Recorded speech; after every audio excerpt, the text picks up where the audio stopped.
রব্বুল আলামিন সূরা 3-এর 4 নম্বর আয়াতে বলছেন, লাকাদ খালাকনাল ইনসানা ফি আহসানি তাকওয়িম।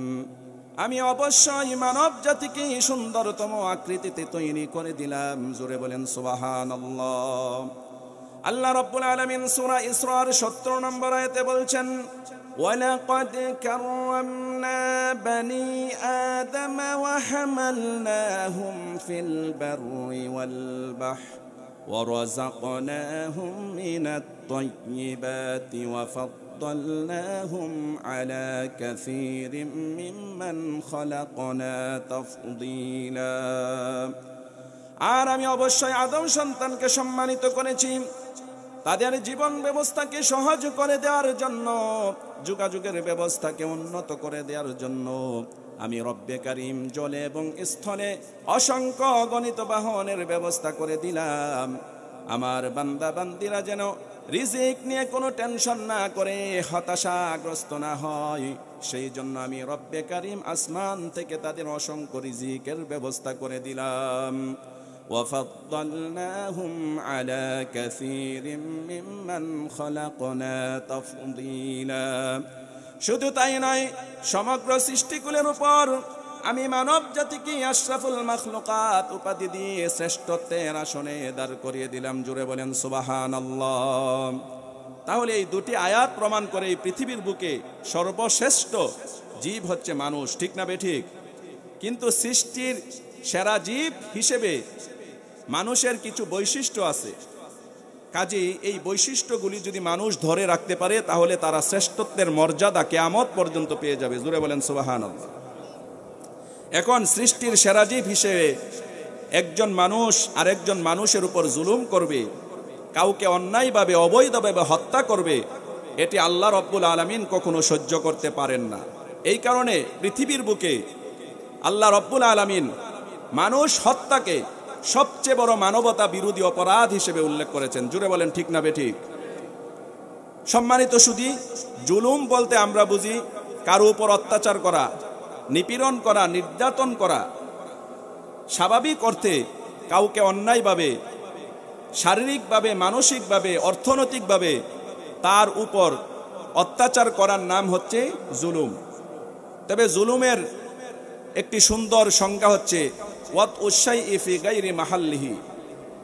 যাকে যেইটা দেওয়া দরকার তাকে সেইটা না দিয়ে অন্য কাউকে দিয়ে দেওয়ার নাম হচ্ছে জুলুম। যেই জিনিস যেখানে রাখা দরকার, উপযুক্ত স্থানে রাখা দরকার, সেটা না রেখে অন্য জায়গায় রাখার নাম হচ্ছে জুলুম। যেমন সাপোজ ধরেন জুতার কথা, জুতা যত বড় দামি হোক এটার স্থান কোথায়? পায়ের নিচে। এখন আপনি জুতাকে যদি বড় মহব্বত করে আদর করে যদি মাথায় তুলেন তাহলে আপনি 4 জায়গায় জুলুম করলেন। কয় জায়গায়?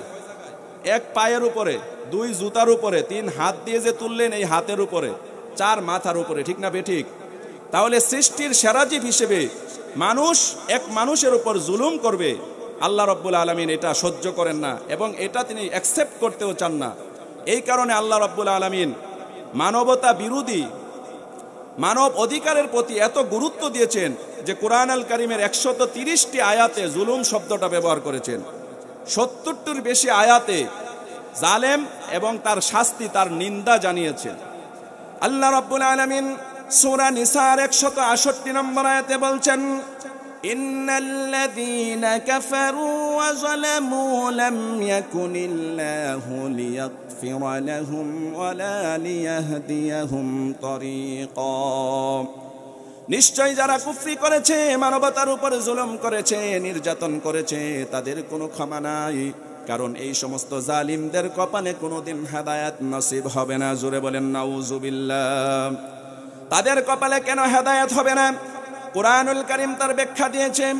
সূরা শুরার 42 নম্বর আয়াত আল্লাহ তাআলা বলছেন, ইন্নামাস সাবিলু আলাল্লাযীনা ইয়াযলিমুনান নাসা ওয়া ইয়াবগুনা ফিল আরদি বিগাইরিল হক উলাইকা লাহুম আযাবুন আলীম।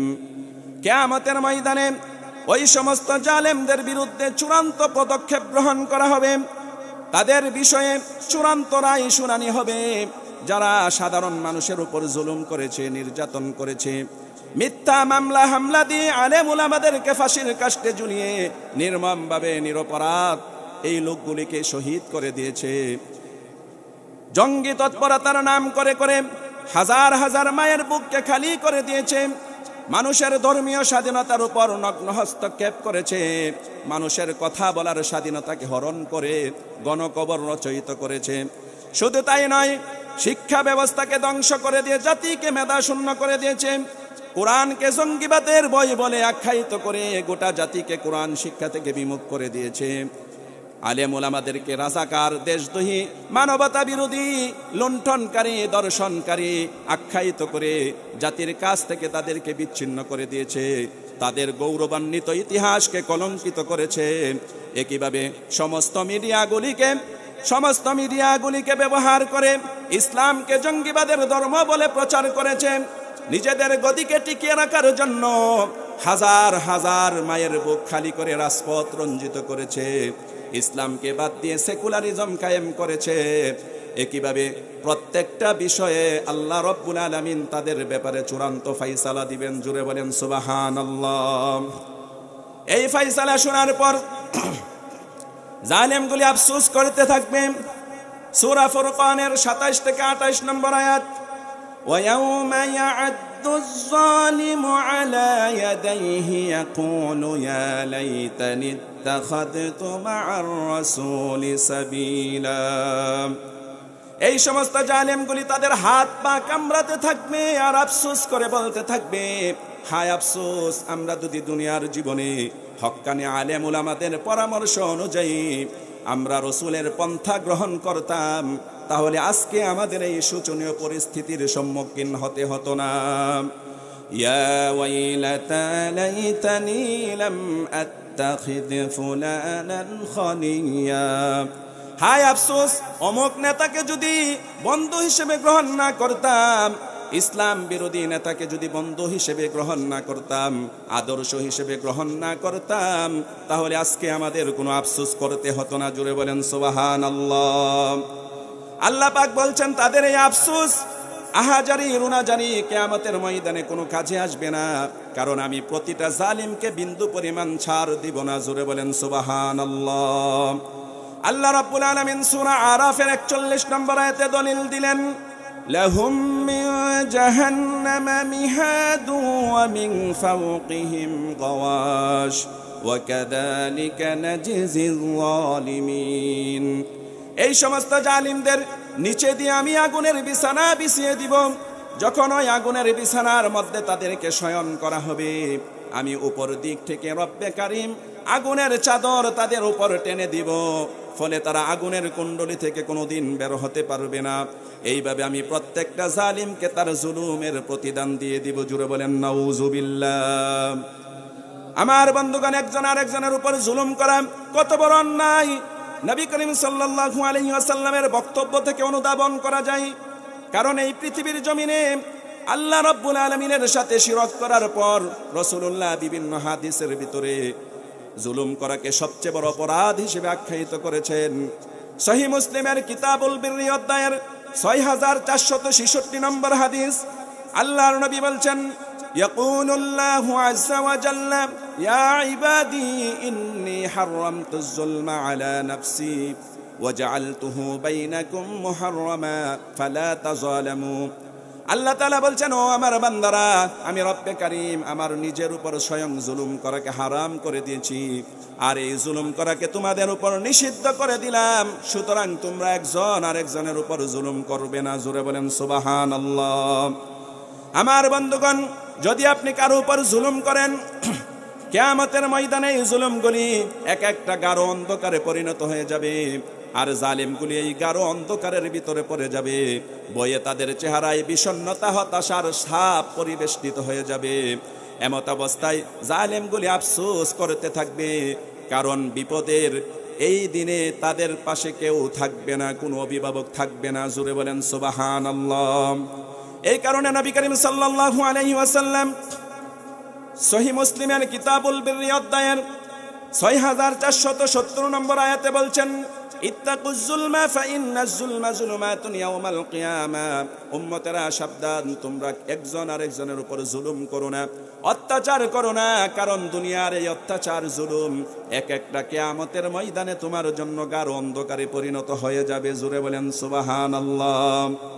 কাজেই কারো উপর কোনো জুলুম করা যাবে না, জালিমের সাথে আমাদের কোনো সম্পর্ক থাকবে না। ইমানদার মুমিন মাত্রই মাজলুমের পক্ষে, জালিমের বিপক্ষে অবস্থান করতে হবে। কথা বলেন ঠিক কিনা? আমাদেরকে অবস্থায় মাজলুমের পক্ষে থাকতে হবে, জালিমের বিরুদ্ধে অবস্থান করতে হবে। এটাই হলো মুমিনের চরিত্র, মুসলমানের বৈশিষ্ট্য। সুতরাং জালেমদের সাথে আমাদের কোনো সম্পর্ক থাকবে না, গোপন আতাত থাকবে না। যদি থাকেন তাহলে আল্লাহ রাব্বুল আলামিন স্পষ্টভাবে সূরা হুদের 113 নম্বর আয়াতে ঘোষণা দিলেন, ওয়ালা তারকানু ইলাল্লাযীনা যালামু ফাতামাসসাকুমুন নার ওয়ামা লাকুম মিন দুনিল্লাহি মিন আউলিয়া সুম্মা লা তুনসারুন। খবরদার আমার বান্দাগণ, জালিমদেরকে তোমরা বিন্দু পরিমাণ সাহায্য করবে না।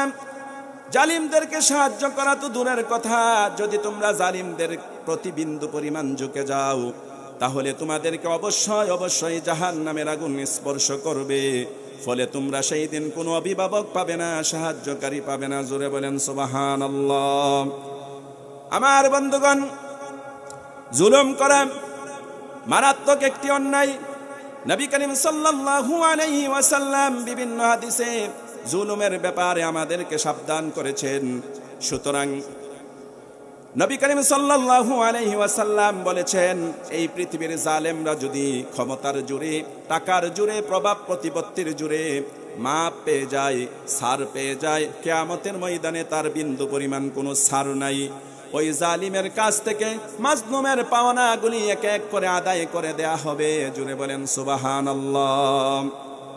নবী করিম সাল্লাল্লাহু আলাইহি ওয়াসাল্লাম সহিহ মুসলিমের কিতাবুল বিররি অধ্যায়ের 6473 নম্বর হাদিস, নবীজি বলছেন, আতাদরুনা মাল মুফলিস? ও আমার সাহাবীরা, তোমরা কি জানো আমার উম্মতের মধ্যে সবচেয়ে বড় অভাবী, সবচেয়ে বড় ফকির, সবচেয়ে বড় মিসকিন কে হবে? ক্বালু আল মুফলিসু ফিনা মান লা দিরহাম লাহু ওয়ালা মাতা। সাহাবীরা বললেন, ইয়া রাসূলুল্লাহ, ইয়া হাবিবাল্লাহ, আমাদের মধ্যে যাদের টাকা পয়সা নাই, দিনার নাই, দিরহাম নাই, খাবারের কোনো ব্যবস্থা নাই, পোশাক নাই, বাড়িঘর নাই, তারা হলো সবচেয়ে বড় অভাবী, তারা হলো সবচেয়ে বড় ফকির। ফাকাল আন-নবী সাল্লাল্লাহু আলাইহি ওয়াসাল্লাম, ইন্নাল মুফলিসা মিন উম্মতি ইয়াতি ইয়াওমাল কিয়ামাতি বিসালাতিন ওয়া সিয়ামিন ওয়া যাকাত। ও আমার সাহাবীরা, কিয়ামতের ময়দানে আমার উম্মতের মধ্যে সবচেয়ে বড় অভাবী, সবচেয়ে বড় দরিদ্র, সবচেয়ে বড় ফকির হবে ওই ব্যক্তি, যেই ব্যক্তি নামাজের সওয়াব নিয়ে উঠবে, হজের সওয়াব নিয়ে উঠবে, রোজার সওয়াব নিয়ে উঠবে, বড়ি বড়ি সওয়াব নিয়ে হাসরের ময়দানে আসবে। কদ শাতামা হাদা, এই অবস্থায় উঠবে সে একজন আরেকজনকে গালি দিয়েছে। ওয়া কদ ফাহাদা, আরেকজনের উপর মিথ্যা অপবাদ আরোপ করেছে। ওয়া আকালা মালা হাদা, চাঁদাবাজি, টেন্ডারবাজি করে আত্মসাৎ করেছে অন্যজনের সম্পদ। ওয়া দরবা হাদা, একজনের উপর হাত উঠিয়েছে, জুলুম করেছে। এইভাবে এই অবস্থায় যখন উঠে যাবে, তখন নবী করিম সাল্লাল্লাহু আলাইহি ওয়াসাল্লাম বলছেন, ওই জালিমকে মাজলুমের সামনে আনা হবে, মাজলুমগুলি তার কাছে পাওনা দাবি করবে। তখন আল্লাহ রাব্বুল আলামিন জালিমের এই হজের সওয়াব, রোজার সওয়াব, নামাজের সওয়াবগুলি এক এক করে মাজলুমকে দিয়ে দিবেন। দিতে দিতে তার সমস্ত সওয়াবগুলি শেষ হয়ে যাবে। অনেক মাজলুম পাওনাদার বাকি থেকে যাবে। কারণ কিয়ামতের ময়দানে অর্থের লেনদেন হবে না, টাকা পয়সার লেনদেন হবে না, দিনার দিরহামের লেনদেন হবে না, লেনদেন হবে একমাত্র নেক আমলের। জোরে বলেন ঠিক না বেঠিক? এমত অবস্থায় অনেকগুলি পাওনা বাকি থেকে যাবে। রাসূলুল্লাহ বলেছেন, ফায়ুতা হাদা মিন হাসানাতিহি ওয়া হাদা মিন হাসানাতিহি।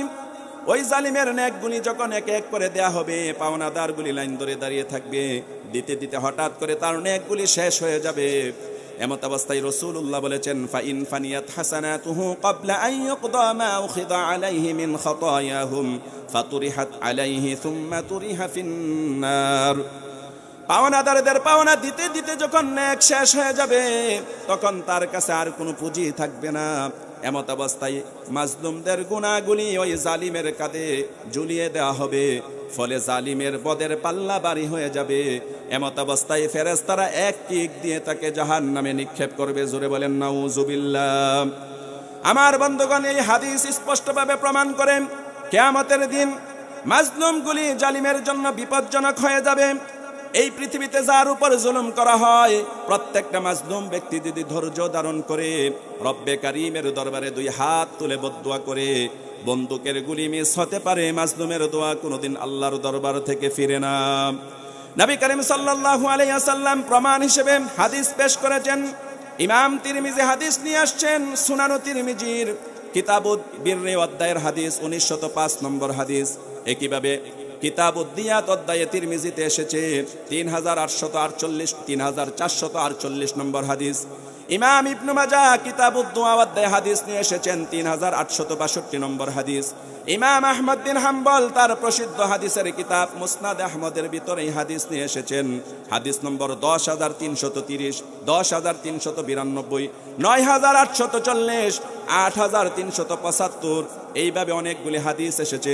নবী করিম সাল্লাল্লাহু আলাইহি ওয়াসাল্লাম বলেছেন, সালাসু দাওয়াতিন ইস্তাজাবু লাহুন্না লা শাক্কা ফীহিন্না দাওয়াতুল মাজলুম ওয়া দাওয়াতুল মুসাফির ওয়া দাওয়াতুল ওয়ালিদি লিওয়ালাদিহি। নবীজি বলছেন, তিন ব্যক্তির দোয়া রব্বে কারীমের দরবারে পৌঁছার সাথে সাথে সেটি কবুল হয়ে যায়। ওই দোয়াগুলি খালি হাতে ফিরে না। বন্দুকের গুলি মিস হয়ে যেতে পারে, কিন্তু রব্বে কারীমের দরবার থেকে এই দোয়াগুলি ফিরে না। এক নম্বর মাজলুম, যার উপর জুলুম করা হয়েছে, সে যদি বদদুয়া দেয়, সাথে সাথে আল্লাহ রাব্বুল আলামিন কবুল করে নেই। জোরে বলেন সুবহানাল্লাহ। ওয়া দাওয়াতুল মুসাফির, যেই ব্যক্তি মুসাফির সফররত অবস্থায় থাকে, সেও যদি আল্লাহ তাআলার কাছে দোয়া করে, সাথে সাথে আল্লাহ তাআলা দোয়া কবুল করেন। ওয়া দাওয়াতুল ওয়ালিদি লিওয়ালাদিহি, পিতামাতা যদি তার সন্তানের জন্য দোয়া করেন, সাথে সাথে সেটা কবুল করেন কে? জোরে বলেন কে? জোরে বলেন আল্লাহু আকবার। আমার বন্ধুগণ, এই পৃথিবীতে মানুষ যত রকমের জুলুম করে, নির্যাতন করে, তার মধ্যে সবচেয়ে বড় জুলুম হলো অন্যায়ভাবে মুমিনকে হত্যা করা। এটি আল্লাহ রাব্বুল আলামিন চূড়ান্তভাবে মানবিক অপরাধ হিসেবে উল্লেখ করেছেন। ইসলামী শরীয়তে সেটাকে চূড়ান্তভাবে অকাট্যভাবে হারাম ঘোষণা করেছেন। আল্লাহ রাব্বুল আলামিন সূরা ইসরার 151 নম্বর আয়াতে বলছেন, ওয়ালা তাকতুলুন নাফসাল্লাতী হারামাল্লাহু ইল্লা বিল হক। খবরদার, তোমরা সেই প্রাণকে হত্যা করো না যেটাকে হত্যা করা আল্লাহ রাব্বুল আলামিন হারাম ঘোষণা করেছেন। নবী করিম সাল্লাল্লাহু আলাইহি ওয়াসাল্লাম সহিহ বুখারীর কিতাবুদ দিয়াত অধ্যায়ে এসেছে 6871 নম্বর হাদিস। রাসূলুল্লাহ বলেছেন, আকবারুল কাবায়ের, কবিরার কবিরা গুনাহ হচ্ছে আল ইশরাকু বিল্লাহ, এক নম্বর আল্লাহর সাথে শিরক করা, দুই নম্বর ওয়া কতলুন নাফসি, মানুষকে অন্যায়ভাবে হত্যা করা, ওয়া উকুকুল ওয়ালিদাইন, তিন নম্বর পিতামাতার অবাধ্য হওয়া, চার নম্বর ওয়া কওলুজ জুর, মিথ্যা কথা বলা, আও ক্বালা শাহাদাতুজ জুর, রাসূলুল্লাহ বলেছেন অথবা মিথ্যা সাক্ষ্য দেওয়া। এই হাদিসের ভিতরে আল্লাহ তাআলার সাথে শিরক করার পর সবচেয়ে বড় কবিরা গুনাহ হচ্ছে এই পৃথিবীতে মানুষ হত্যা করা। কারণ পবিত্র কাবাগর আল্লাহ তাআলার কাছে অনেক মর্যাদাবান। কাবাগর আল্লাহ তাআলার ঘর হওয়া সত্ত্বেও আমার আল্লাহ তাআলার নিকট একজন মুমিনের মর্যাদা কাবার চাইতে বেশি। জোরে বলেন সুবহানাল্লাহ।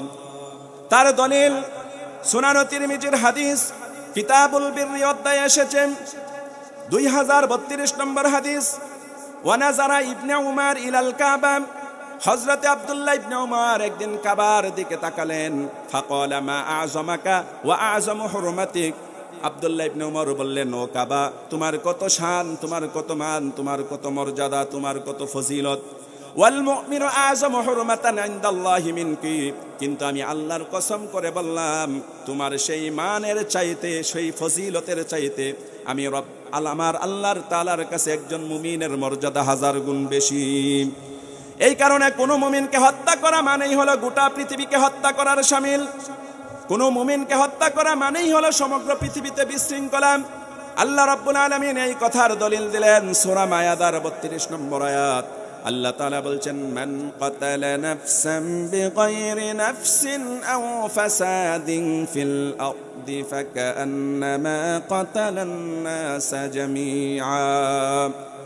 যদি কোনো ব্যক্তি আমার কোনো মুমিন বান্দাকে অবৈধভাবে হত্যা করে অথবা ওই হত্যার মাধ্যমে পৃথিবীতে ফিতনা ফাসাদ তৈরি করে গোটা পৃথিবীর মানুষকে এক এক করে হত্যা করলে যে অপরাধ, ওই অপরাধ তার আমলনামায় অ্যাড হয়ে যাবে। ওয়ামান আহইয়াহা ফাকান্নামা আহইয়ান নাসা জামিআ। একইভাবে কোনো ব্যক্তি যদি অপর কোনো মানুষকে বাঁচিয়ে দেয়, তাহলে পৃথিবীর সমগ্র মানব জাতিকে এক এক করে বাঁচিয়ে দিলে যে সওয়াব, ওই সওয়াব তার আমলনামায় অ্যাড হয়ে যাবে। জোরে বলেন সুবহানাল্লাহ। এই কারণে নবী করিম সাল্লাল্লাহু আলাইহি ওয়াসাল্লাম সুনান তিরমিজির কিতাবুদ দিয়াত অধ্যায়ের হাদিস নম্বর 1398, নবী করিম সাল্লাল্লাহু আলাইহি ওয়াসাল্লাম বলছেন, লাউ আন্না আহলাস সামাই ওয়া আহলাল আরদি ইশতারাকু ফি দামি মুমিনিন লাআকাব্বাহুমুল্লাহু ফিন্নার। যদি আসমানের বাসীরা, জমিনের বাসীরা এক যুগে একজন মুমিনকে হত্যার কাজে শরীক হয়ে যায়, তাহলে আল্লাহ রাব্বুল আলামিন আসমানের সমস্ত বাসিন্দাদেরকে, জমিনের সমস্ত বাসিন্দাদেরকে একযোগে জাহান্নামে নিক্ষেপ করে দিবেন। জোরে বলেন সুবহানাল্লাহ। ইমাম নাসাই হাদিস নিয়ে আসছেন সুনান নাসাইতে কিতাবু তাহরিমুদ দাম অধ্যায়ের 3888 নম্বর হাদিস। নবী করিম সাল্লাল্লাহু আলাইহি ওয়াসাল্লাম বলছেন, কতলুল মুমিনি আযামু ইনদাল্লাহি তাআলা মিন যাওয়ালিদ দুনিয়া। আল্লাহ রাব্বুল আলামিনের কাছে একজন মুমিনকে হত্যা করার চাইতে সমগ্র পৃথিবী ধ্বংস করা সহজ। অর্থাৎ সমগ্র পৃথিবী ধ্বংস করার চাইতে রব্বে কারীমের নিকট একজন মুমিনের হত্যাকারী জঘন্য অপরাধী হিসেবে গণ্য হয়ে যাবে। জোরে বলেন সুবহানাল্লাহ। আমার বন্ধুগণ, এই হত্যা যে কত বড় মারাত্মক ভয়ঙ্কর অপরাধ! যদি কোনো ব্যক্তি মানুষ হত্যা করে, সে নিশ্চিন্ত মনে করে থাকতে পারে না। সদা সর্বদা তার মনের ভিতরে আতঙ্ক বিরাজ করে, কখন যে তাকে আরেকজন হত্যা করে বসে। এই আতঙ্ক নিয়ে সে জীবন অতিবাহিত করে। তার জীবন থেকে সুখ শান্তি একদম ধূলিসাৎ হয়ে যায়। সদা সর্বদা টেনশনে থাকে, কখন যে আরেকজন তাকে হত্যা করে বসে প্রতিশোধ নিয়ে নেই। এই কারণে ক্ষমতার পালা বদলে একদিন না একদিন তাকে এই হত্যার মূল্য দিতে হয়। নবী করিম সাল্লাল্লাহু আলাইহি ওয়াসাল্লাম বলছেন, সমস্ত অপরাধের গুনাহগুলি, সমস্ত গুনাহগুলি, অপরাধগুলি তওবার মাধ্যমে দূর হয়ে যাবে। কিন্তু ইচ্ছাকৃতভাবে ব্যক্তি যদি কোনো মানুষকে হত্যা করে, তাহলে সে যদি তওবা করে, তারপরে আল্লাহ রাব্বুল আলামিন তার তওবা কবুল করবেন না। জোরে বলেন নাউযুবিল্লাহ। নবী করিম সাল্লাল্লাহু আলাইহি ওয়াসাল্লাম হাদিস নিয়ে এসেছেন ইমাম নাসাই কিতাবু তাহরিমুদ দাম অধ্যায়ে 3884 নম্বর হাদিস। নবী করিম সাল্লাল্লাহু আলাইহি ওয়াসাল্লাম বলেছেন, কুল্লু যানবিন আসাল্লাহু আইয়াগফিরাহু ইল্লার রাজুলু ইয়াকতুলুল মুমিনা মুতাআম্মিদান আবির রাজুলি ইয়ামুতা কাফিরা। নবী করিম সাল্লাল্লাহু আলাইহি ওয়াসাল্লাম বলছেন, সমস্ত অপরাধের গুনাহগুলি, অপরাধগুলি তওবার মাধ্যমে দূর করা যেতে পারে, কিন্তু ওই ব্যক্তির তওবা কবুল হবে না যে ব্যক্তি ইচ্ছাকৃতভাবে কোনো মানুষকে হত্যা করে অথবা কুফরিরত অবস্থায় মারা যায়। জোরে বলেন নাউযুবিল্লাহ। আর এই কথাকে জোর দিয়ে আল্লাহ রাব্বুল আলামিন সূরা নিসার 93 নম্বর আয়াতে ঘোষণা দিলেন, ওয়ামান ইয়াকতুল মুমিনান মুতাআম্মিদান ফাজাযাউহু জাহান্নামু খালিদান ফিহা ওয়া গাদিবাল্লাহু আলাইহি ওয়া লা'নাহু ওয়া আ'আদ্দা লাহু আযাবান আযীমা। আল্লাহ তাআলা বলছেন, যদি কোনো ব্যক্তি ইচ্ছাকৃতভাবে কোনো মুমিনকে হত্যা করে, তাহলে তার ঠিকানা সোজা হচ্ছে জাহান্নাম। তার ঠিকানা কোন জায়গা? সোজা জাহান্নাম। আল্লাহ তাআলা তাকে লানত করবেন, অভিশাপ দিবেন, এবং সে সেখানে চিরকাল অবস্থান করবে। ইমাম নাসাই হাদিস নিয়ে আসছেন কিতাবু তাহরিমুদ দাম অধ্যায়ে সুনানে নাসাইতে 3999 নম্বর হাদিস। একইভাবে ইমাম আহমদ বিন হাম্বল তার মুসনাদে আহমদে 2142 নম্বর হাদিসে ইরশাদ করেছেন, একজন ব্যক্তি আব্দুল্লাহ ইবনে আব্বাসের কাছে আসলো, বলল, হে রাসূলের সাহাবী, যদি কোনো ব্যক্তি ইচ্ছাকৃতভাবে কোনো মানুষকে হত্যা করে, তাহলে ওই হত্যাকারীর ব্যাপারে আপনার ফায়সালা কি? ইবনে আব্বাস বলেন, তার ঠিকানা সোজা জাহান্নাম। তার ঠিকানা কোথায়? সোজা জাহান্নাম। সে চিরকাল সেখানে লটকে থাকবে। ওই প্রশ্নকারী বললেন, ওই হত্যাকারী যদি জীবনে তওবা করে নেক আমল করে তাহলে তার বিধান কি হবে, ফতোয়া জানতে চাই। সুবহানাল্লাহ বলবেন না? তখন ইবনে আব্বাস বলছেন, ওই ব্যক্তির আবার তওবা কিসের, তার কপালে তো কোনো হেদায়েত নাই, আর তওবা নসিব হবে দূরের কথা, ঠিক না বেঠিক? ইবনে আব্বাস বলছেন, আমি নবী করিম সাল্লাল্লাহু আলাইহি ওয়াসাল্লামের পবিত্র জবান মুবারক থেকে শুনেছি, রাসূলুল্লাহ বলেছেন, ধ্বংস ওই ব্যক্তির জন্য ধ্বংস অনিবার্য যেই ব্যক্তি ইচ্ছাকৃতভাবে কোনো মুমিনকে হত্যা করে। কিয়ামতের দিন ওই নিহত ব্যক্তি রক্তাক্ত অবস্থায় হত্যাকারীর গার মটকে ধরবে, আর এক হাত দিয়ে তার আরেক হাত ধরবে, এইভাবে টেনে হিঁচড়ে তাকে রব্বে কারীমের সামনে হাজির করা হবে। এমত অবস্থায় ওই মাজলুম ব্যক্তি রব্বে কারীমের কাছে মামলা দায়ের করবে। রব্বুল আলামিন তাকে জিজ্ঞেস করুন, সে আমাকে কোন কারণে হত্যা করেছে, সে কোন কারণে আমার স্ত্রীকে বিধবা করেছে, আমার সন্তানগুলিকে এতিম বানিয়েছে। আমি মাজলুম হয়ে আজকে এই বিচারের দিনে আপনার দরবারে তার বিরুদ্ধে মামলা দায়ের করলাম। জোরে বলেন সুবহানাল্লাহ।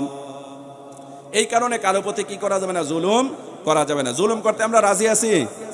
কে কে রাজি আছি হাত উঠান তো। জুলুমের সংজ্ঞা বলছি কিনা জুলুমের সংজ্ঞা? তাহলে জুলুম করলে কি হয়ে যাবে, আমাদের ঈমান আমল সব বরবাদ হয়ে যাবে, তওবার দরজাও নসিব হবে না। আমার বন্ধুগণ, আল্লাহ তাআলা জালিমকে ছাড় দেন কিন্তু ছেড়ে দেন না। এই কথার হাজার হাজার বুড়ি বুড়ি উদাহরণ আছে। আল্লাহ তাআলা জালিমকে যে ছাড় দেন ছেড়ে দেন না, এটা বিশ্বাস করেন? এই তো আমাদের গত 16 বছর যে ফেসিবাদী রাষ্ট্র কায়েম করেছে, হত্যা, দর্শন, লুণ্ঠন, সাদাবাজি, টেন্ডারবাজি থেকে শুরু করে এমন কোনো নেক্কারজনক কাজ নাই সে করে নাই, ঠিক না বেঠিক? এই সমস্ত কাজ করে সে বাংলাদেশকে গোটা মৃত্যুপুরীর নগরীতে পড়েছে, ঠিক না বেঠিক? কিন্তু তার পতন হয়েছে কিনা? আল্লাহ তাকে ছাড় দিছেন। মানুষ চাইছে সে পদত্যাগ করুক, ঠিক না বেঠিক? কিন্তু আল্লাহ তাকে কি করেছেন, অপমান অপদস্থ করে দেশ থেকে বাধ্য করেছেন, ঠিক না বেঠিক? এই কারণে আল্লাহ রাব্বুল আলামিন সূরা ইমরানের 178 নম্বর আয়াতে বলছেন, ওয়ালা ইয়াহসাবান্নাল্লাযীনা কাফারু আন্নামা নুমলি লাহুম ইন খায়রুল লিআনফুসিহিম ইন্নামা নুমলি লাহুম লিয়াজদাদু ইসমা ওয়া লাহুম আযাবুম মুহিন।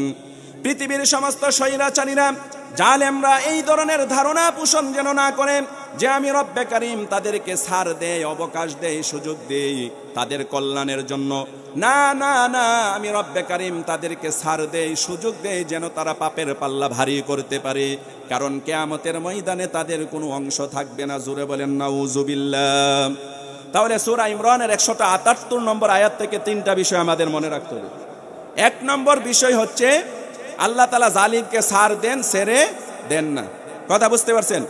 2 নম্বর, ভালো মানুষের তুলনায় খারাপ মানুষ, নিকৃষ্ট মানুষ বেঁচে থাকে বেশি দিন, কারণ আল্লাহ তাআলা তাকে সুযোগ দেন পাপের পাল্লা ভারী করার জন্য। 3 নম্বর, কিয়ামতের ময়দানে তার জন্য অবমাননাকর শাস্তির আল্লাহ তাআলা ব্যবস্থা রেখে দিবেন। আমরা কি এই 3 পরিস্থিতির সম্মুখীন হতে চাই? তাহলে আমাদের কি করতে হবে? জুলুম থেকে আমাদেরকে বিরত থাকতে হবে। আমার বন্ধুগণ, ইতিহাস সাক্ষী, যারা এই জুলুমের মাত্রা বৃদ্ধি করে নিজেদের আধিপত্যকে টিকিয়ে রাখার চেষ্টা করেছে, এই পৃথিবীর বুকে বড় বড় জালিমদেরকে আল্লাহ রব্বুল আলামিন ধ্বংস করতে বিশাল কোনো আয়োজনের ব্যবস্থা করেন নাই। একদম ক্ষুদ্র ক্ষুদ্র জিনিস দিয়ে তাদেরকে ধ্বংস করে ইতিহাস থেকে আমরা শিক্ষা নিতে পারি। একদম ক্ষুদ্র ক্ষুদ্র জিনিস ব্যবহার করে আল্লাহ রব্বুল আলামিন তাদেরকে ধ্বংস করেছেন, যা আমাদের জন্য শিক্ষা। যেমন আন্তর্জাতিক সন্ত্রাসের জনক, স্বৈরাচারের গডফাদার ফেরাউনকে আল্লাহ রাব্বুল আলামিন লোহিত সাগরে চুবাইয়ে মারছেন, ঠিক না বেঠিক? ক্ষুধাদ্রোহী শক্তি, অপশক্তি নমরুদকে আল্লাহ ল্যাংরা মশা দিয়ে বিদায় করছেন। আব্রাহা বাদশা যে কাবাগর ধ্বংস করার জন্য আসছে, 60,000 বাহিনী, হস্তি বাহিনী নিয়ে আসছে, আল্লাহ রাব্বুল আলামিন আবাবিল পাখি দিয়ে তাদেরকে শেষ করছেন। একইভাবে আদ জাতি, শক্তিশালী জাতি, তাকে আল্লাহ রাব্বুল আলামিন মাত্র একটা বৃষ্টি দিয়ে ধ্বংস করছেন। হযরত শুআইব আলাইহিস সালাতু ওয়াস সালামের অবাধ্য জাতি মাদিয়ানবাসীকে আল্লাহ তাআলা একটা ভূমিকম্প দিয়েছেন, সাথে সাথে তারা ধূলিসাৎ হয়ে গেছে। আবু জাইল্লার নাম শুনছেন না? মক্কার কুখ্যাত কাফের আবু জাইল্লাকে আল্লাহ রাব্বুল আলামিন 2 জন নাবালক, মুআজ এবং মুআউইজ, তাকে এই 2টা নাবালকের হাতে পিটুনি দিয়ে তাকে পৃথিবী থেকে বিদায় করছেন। আর আমাদের এই ফেসিবাদী সরকার মাত্র 4-5 জন ছাত্রের আন্দোলনে সে দেশ থেকে পালাতে বাধ্য হয়েছে, ঠিক না বেঠিক?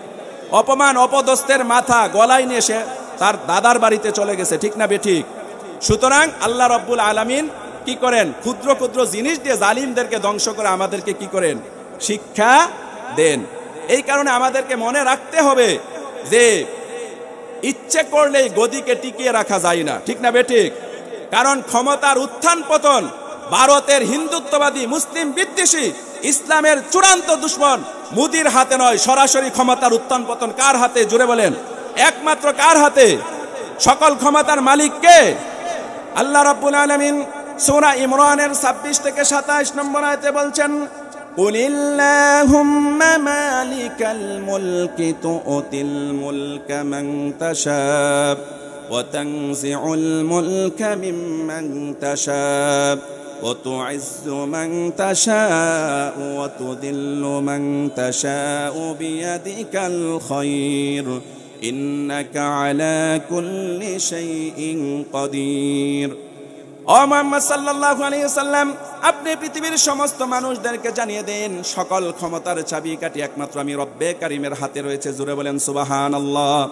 আমি যাকে ইচ্ছা তাকে ক্ষমতার মসনদে বসাই, আবার যাকে ইচ্ছা তার কাছ থেকে ক্ষমতা কেড়ে নিয়ে অপমান অপদস্থ করে দিল্লিতে পাঠাই, ঠিক না বেঠিক? আমাদেরকে মনে রাখতে হবে সকল ক্ষমতার মালিককে।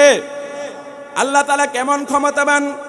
সূরা ইমরানের 27 নম্বর আয়াতে বলছেন, তুলিজুল লাইলা ফিন নাহারি ওয়া তুলিজুন নাহারা ফিল লাইল ওয়া তুখরিজুল হাইয়া মিনাল মাইয়িতি ওয়া তুখরিজুল মাইয়িতা মিনাল হাইয়্যি ওয়া তারযুকু মান তাশাউ বিগাইরি হিসাব।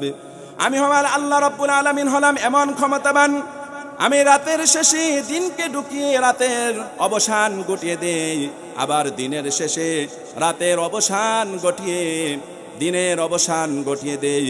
অর্থাৎ দিনকে রাতের ভিতরে, রাতকে দিনের ভিতরে আবদ্ধ করে দেই। একইভাবে আমি মৃত থেকে জীবিতকে বের করি, জীবিত থেকে মৃতকে বের করি আনি, আর আমি যাকে ইচ্ছা তাকে অডেল পরিমাণ রিজিকের ব্যবস্থা করে দেই। জুড়ে বলেন সুবহানাল্লাহ।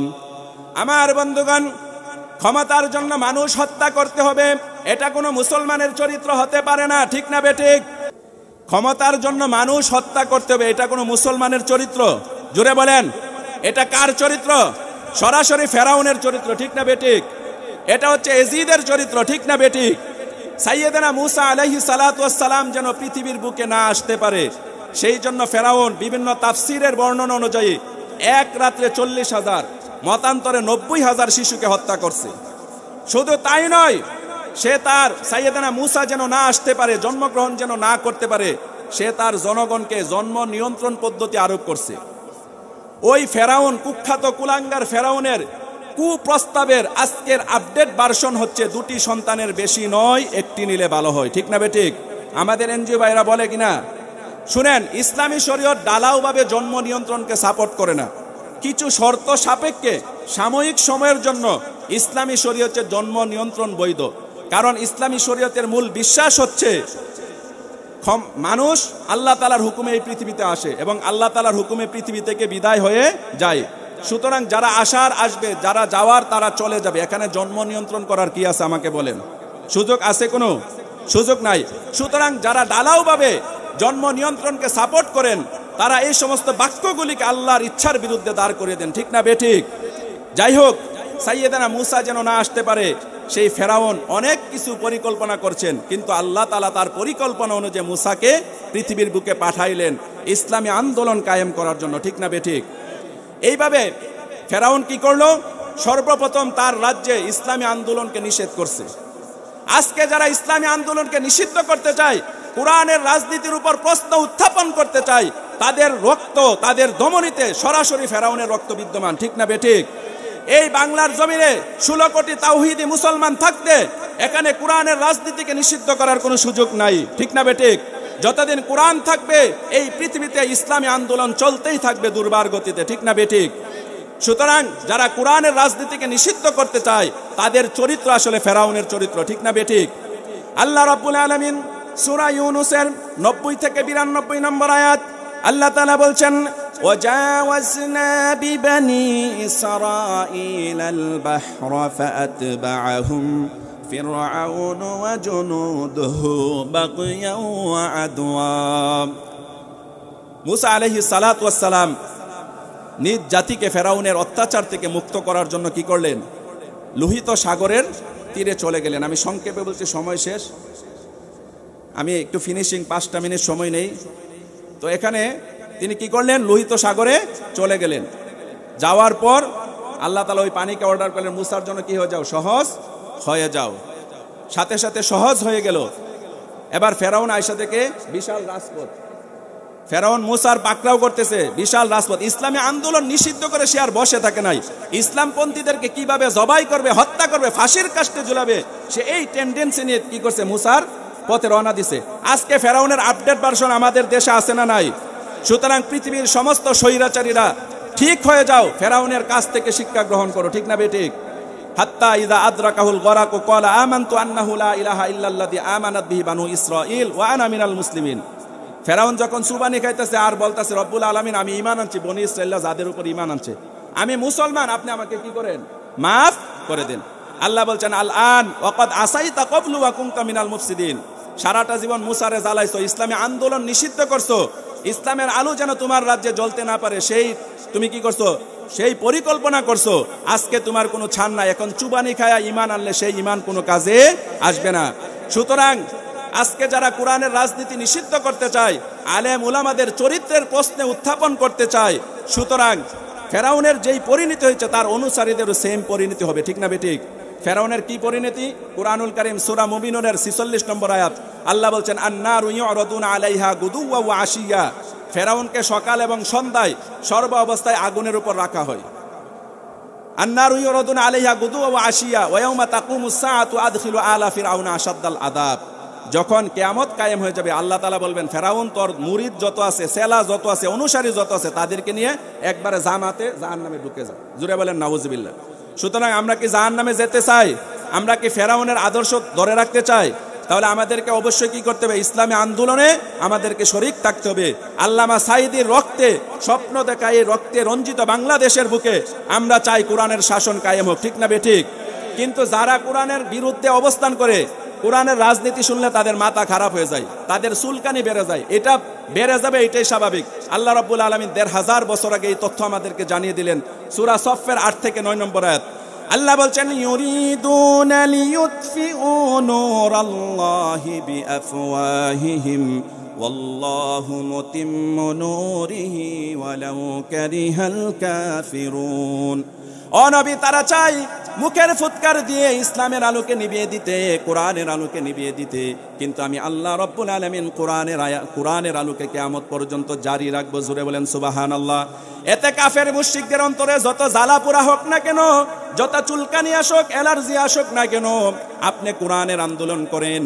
হুয়াল্লাযী আরসালা রাসূলাহু বিল হুদা ওয়া দীনিল হক লিইয়ুযহিরাহু আলাদ-দীনি কুল্লিহি ওয়ালাউ কারিহাল মুশরিকুন। নবীজিকে তাসবিহ তাহলিল আর হানকা দরগার মধ্যে বসে তাসবিহ তাহলিলের জন্য পাঠানো হয় নাই। হাবিব, আমি আপনাকে পাঠিয়েছি সমস্ত বাতিল মতবাদের উপর ইসলামী মতবাদ কায়েম করে দেন। জোরে বলেন সুবহানাল্লাহ। তাহলে এই আন্দোলন আমরা রাজি আছি কিনা? কে কে রাজি আছে? আমার আল্লাহকে 2 হাত তুলে দেখান। লিল্লাহি তাকবীর, লিল্লাহি তাকবীর। আল্লাহ তাআলা কবুল করুক, আমিন। ওয়া আখিরু দাওয়ানা আনিল হামদুলিল্লাহি রাব্বিল আলামিন। আসসালামু আলাইকুম ওয়া রাহমাতুল্লাহি ওয়া বারাকাতুহু।